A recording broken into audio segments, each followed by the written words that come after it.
He's going to be a great defender of the president. And we also heard from Elise Stefanik last night. Wasn't she great? You know her background. You all know her. Started at Harvard, went right into the West Wing of the Bush White House, worked there, then worked in the presidential campaign of 2012, then went to work in her family's business up in the North Country, and then decided she would run for Congress. And she learned a lot in that run. I was with her at the very start. And she learned from her constituents. She learned the devastation that had happened in the Rust Belt, that is the North Country, as well as the Midwestern states. And that the solution to the problems that have been caused by China and the trade policies that we have with China and other countries that were hurting the American working men and women, and Donald Trump had the right solutions to it, and she understood that from her constituents. And that is a very important lesson.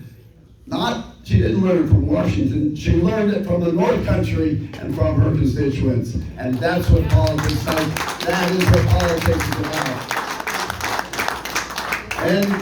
And then, she went on to be in the leadership of the Republican conference in a majority. The last time New York had a leader in that Republican majority, it was almost 100 years ago. I could go back more than that maybe, but that'll do, 100 years. And she did it at a very early age. She was the youngest member of Congress when she was elected. And now she is in the leadership. In the leadership, when the speakership was vacated, an extraordinary event. And the majority leader decided he wouldn't seek the leadership. The whip decided not. Guess who was next in line? Who could have gone for speaker? Elise Stefanik. But yes, she could. But she had a job to do as a chairman of the Republican conference. That is where the new leader, the new speaker, would be selected. And she quietly did a superb job there. And the conference, conference meeting after conference meeting, how it's done, she was responsible for that. And out of that came Speaker Johnson. What a great leader he is, Speaker Johnson. And that's because of the work that Elise did. And she's from Harvard, right? Yeah. Well, guess what? She's now changing Harvard, isn't she? Absolutely. She's doing a great job. Yeah. All right, let me give you Elise Stefanik.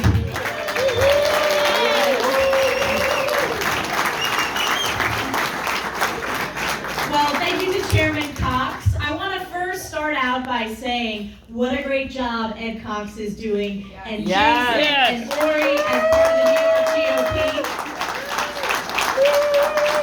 And as chair of the New York delegation, we have the honor of putting in the unanimous 91 votes in support of President Donald J. Trump on the floor. What a moment that was.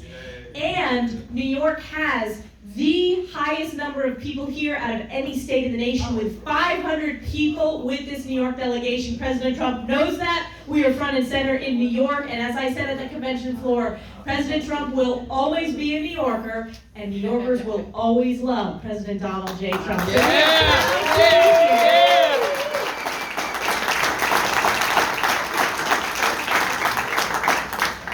What a historic convention this has been, and we still have a full day left, and tonight is going to be the culminating evening of this convention.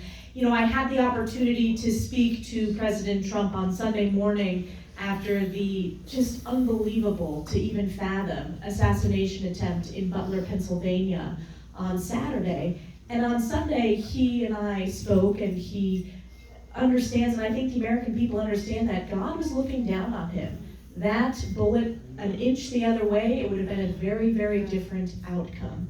And that strength and defiance he showed, standing up, raising his fist in the air, saying, fight. He wanted to go on speaking at that event. He's going to talk about unifying the American people. And I think it's going to be a powerful, powerful speech. We know it will be. How about when he walked in on Monday? Just the emotions for the American people who are pulling for him because they know he's going to save this country. He will fight through anything. He has faced so many attacks, and this latest attack on his life, we are so, so blessed as a nation to have him as our nominee, who will be not only the 45th president, but the 47th president of the United States. We're going to get this done this November.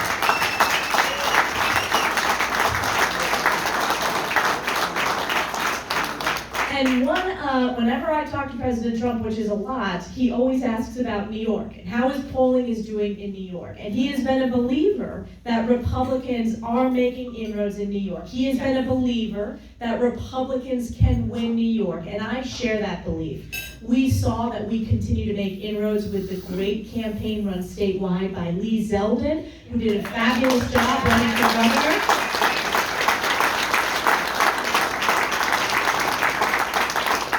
And think about this, both in 2010 and in 2022, no state picked up more Republican seats than New York State. So we literally deliver the House Republican majority. It runs right through the state of New York. It's going to run right through the state of New York again. And there's a lot of media attention on these swing districts and on who's going to control Congress. And I will tell you, President Trump is polling ahead in every single swing district in New York State. He's polling ahead in every single swing district across the country.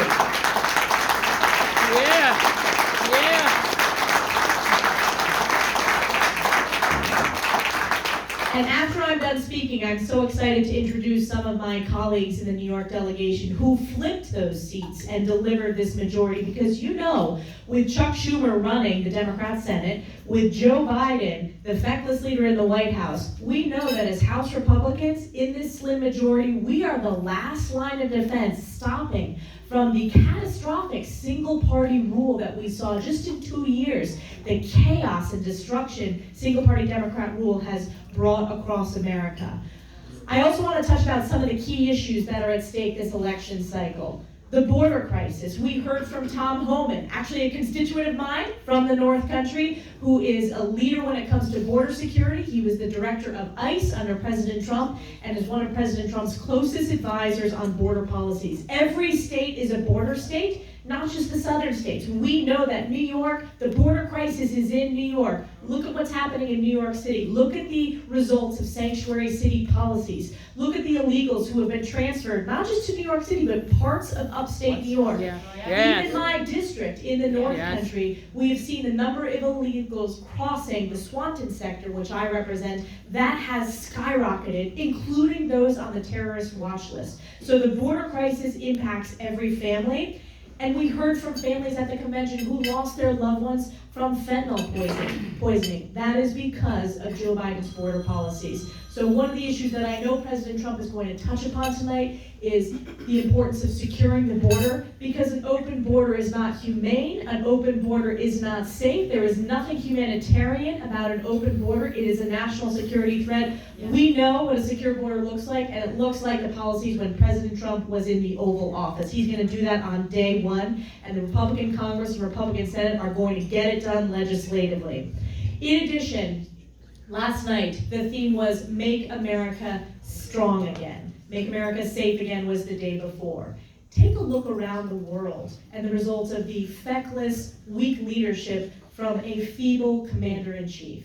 You have the catastrophic withdrawal from Afghanistan, and what an unbelievable, powerful message from those Gold Star families who are mourning the loss of those American heroes, a loss that was avoidable and a loss that the commander-in-chief couldn't even go give those families the time of day. I have talked to President Trump. He knows each of those families individually. They have been at Mar-a-Lago. He wanted to give them an opportunity to speak to the American people, but he will deliver accountability. That would have never happened on President Trump's watch. You had Putin's illegal invasion of Ukraine. Never would have happened on President Trump's watch. And in modern history, the only time Putin hasn't invaded another country is when Donald Trump was in the White House. So we know that he shows strength around the world. And then you have the Hamas terrorist attack against our most precious ally, Israel, on October 7th. truly unthinkable, but a result of Joe Biden's weak pro-Iran foreign policy, propping up Iran with billions of dollars, of US taxpayer dollars, transferred to Iran. And we know Iran is the greatest state sponsor of terrorism, direct to Hamas, direct to Hezbollah. President Trump is the strongest American president we have ever had when it comes to standing with Israel, when it comes to standing with the Jewish people. And I was so proud.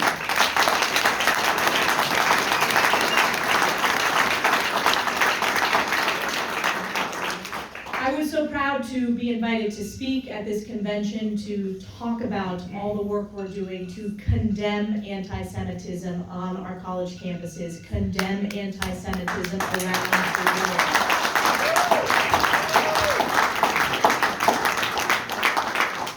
Many of you have heard this before, but for those of you, I always think this is of interest to the audience. That congressional hearing with those university presidents who are now former university presidents in the case of our...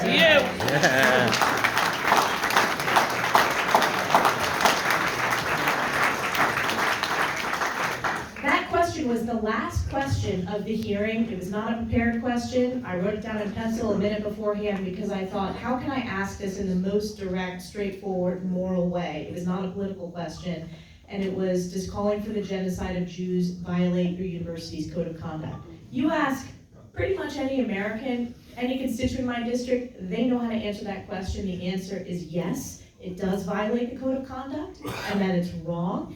And yet you had the presidents of these so-called elite universities, one of which is my alma mater, morally equivocate, and they said verbatim, it depends on the context. And the world heard, and now it's the most viewed testimony in the history of the United States Congress because of that moral bankruptcy on display.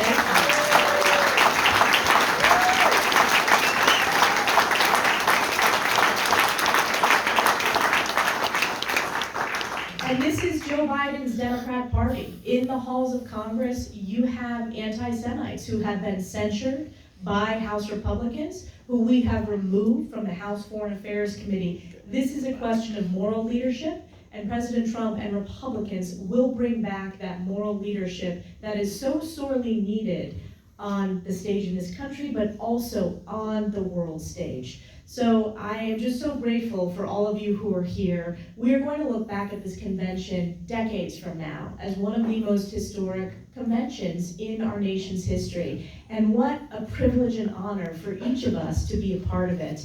And I had the opportunity, some of you met my 2.5-year-old son, Sam, who was on the convention floor.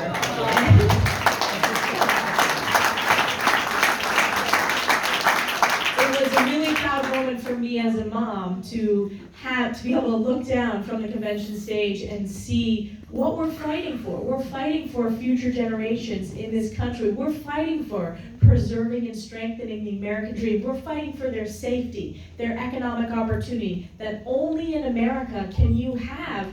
So many of us here today, I would never have envisioned growing up that I would ever be a member of the United States Congress. We heard from J.D. Vance. What an unbelievable, only in America story, and what a great story for people to hear across this country. And I think it's a very, very strong ticket, and I would be honored to campaign for it. So, thank you all for being here. Thank you for the support for the New York delegation. So many great friends I look around the room.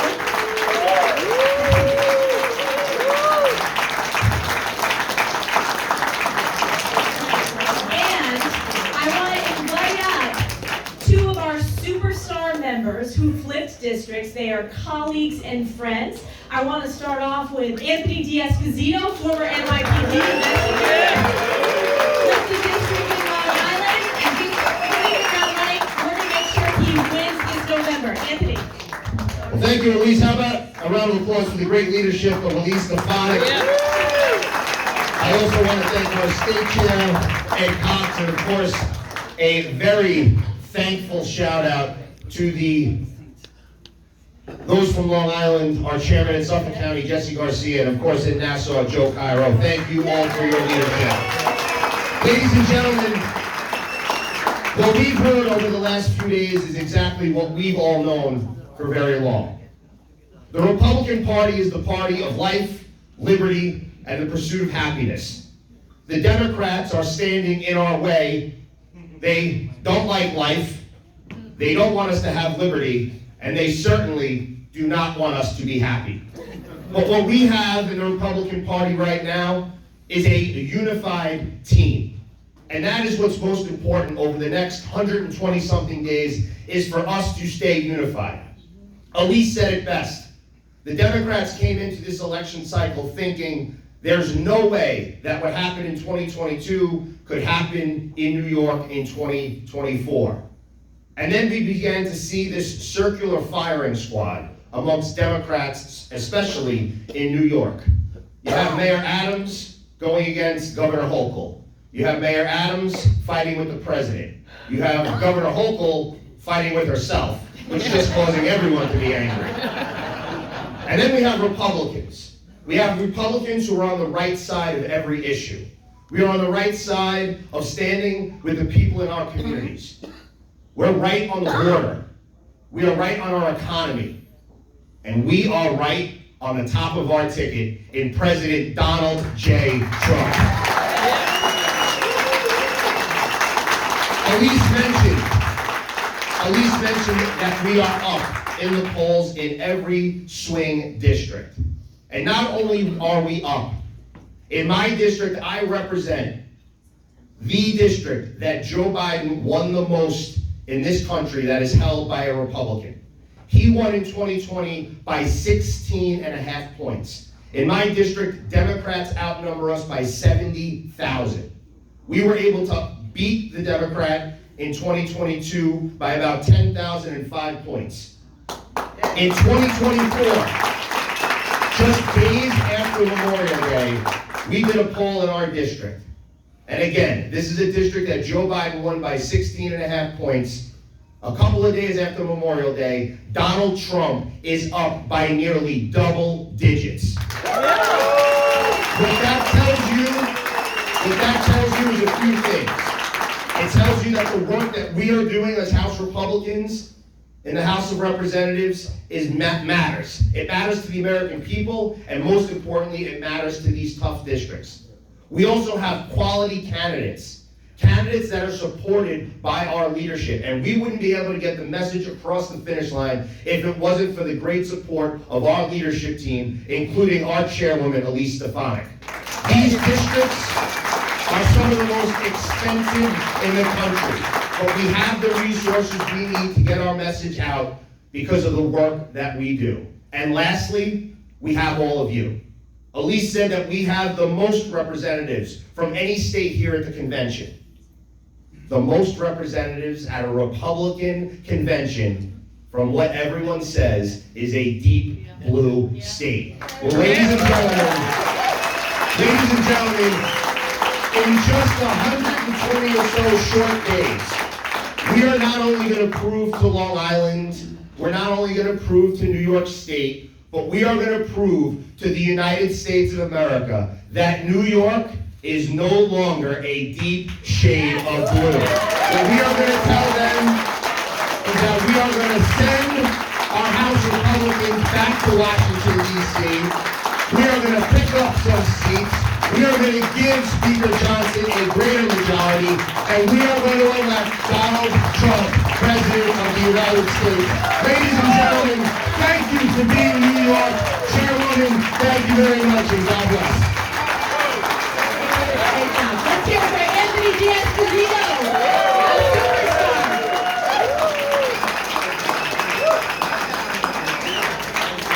Another one of our true stars in the New York delegation. They're all stars. We have the best candidates and incumbents you could ask for. And you know him well. He flipped an assembly district that was 2-1, outnumbered Democrat to Republican. And he flipped one of the toughest districts in the country. He defeated Sean Patrick Maloney, the chair of the Democratic Congressional Committee. And that is the one and only Mike Lawler.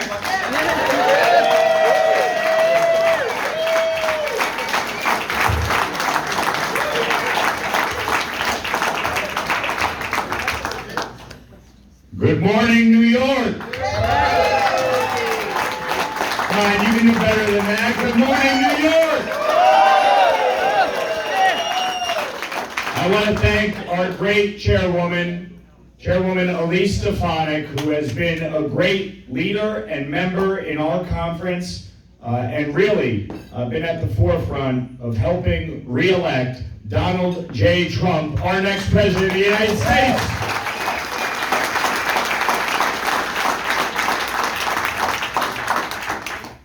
You know, 2 years ago, we made history, not only defeating the chair of the DCCC for the first time in 40 years. We made history by ending Nancy Pelosi's reign as Speaker of the House.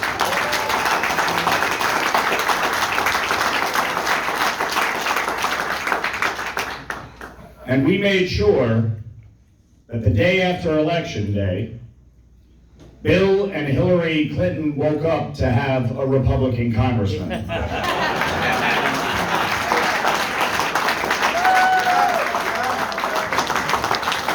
Now, New York delivered the majority, as we all know. And the Democrats have made it their mission to defeat each and every one of us this November. They pledged to spend $45 million in New York. They tried to gerrymander our districts again. And once again, and I want to thank Leader Barkley and Leader Ward, once again, they failed in that effort. And we have a competitive map in New York that gives us not only the chance to hold on to all 10 of our seats, but to flip 2 more. And the way that we're going to do that is with each and every one of you in this room. As we look at what is happening across this country, people are tired. They are tired of the policies that have given us record inflation, that gave us 10 million migrants crossing our southern border, most of them illegally, 90% being released into our country.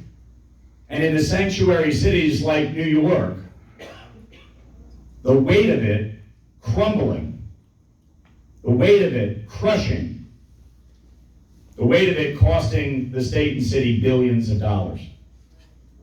And then you look at the disastrous foreign policy of Joe Biden that resulted in the death of 13 U.S. service members with that disastrous withdrawal in Afghanistan, the Russian invasion of Ukraine, the terrorist attack on Israel, the threats emanating from the Indo-Pacific, from China.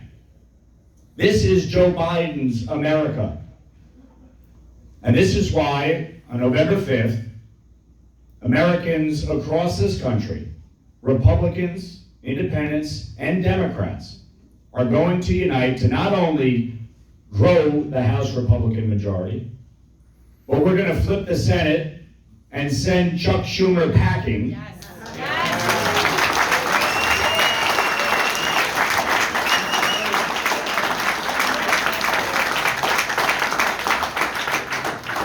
And who knows? Maybe we can get Chuck Schumer a job at McDonald's so he can figure out how to actually cook a cheeseburger. But we're not only going to flip the Senate, we are going to win back the White House. And Donald Trump is going to be the next president of the United States.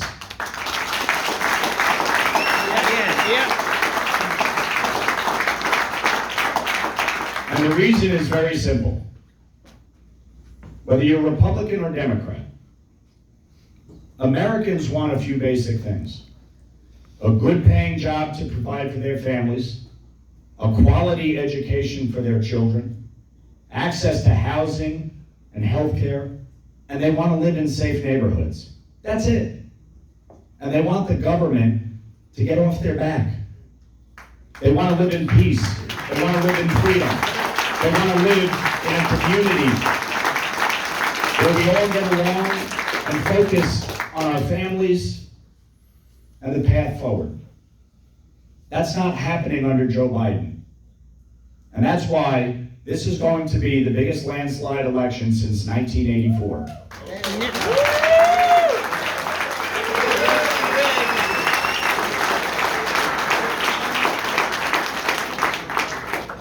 So all of us have an opportunity to be part of it. The next 4 months are gonna be critical. We can't take anything for granted. The Democrats are not gonna just roll over. They are gonna fight for the next 4 months. And so we have to do everything we can to turn out the vote in New York. We can't take our eye off the ball. New York is critical. It is key to the House majority. We need that House majority and we need it to grow. So we need your help. Don't take your eye off the ball.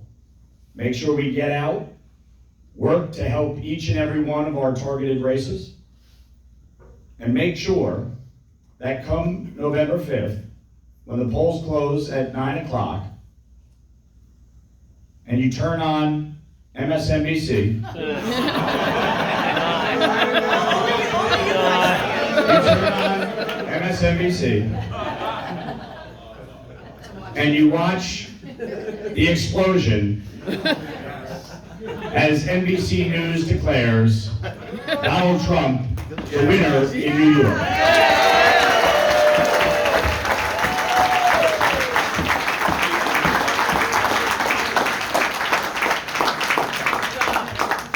We now have, and I want to tell you, there have been law enforcement officers from all over the country who have volunteered. They've done a tremendous job making sure this is a safe and secure convention.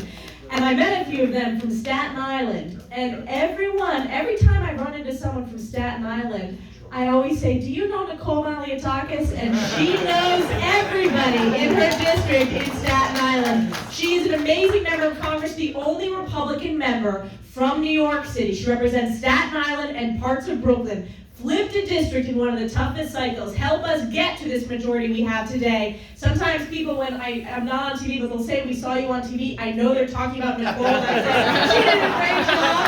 So Nicole Malliotakis.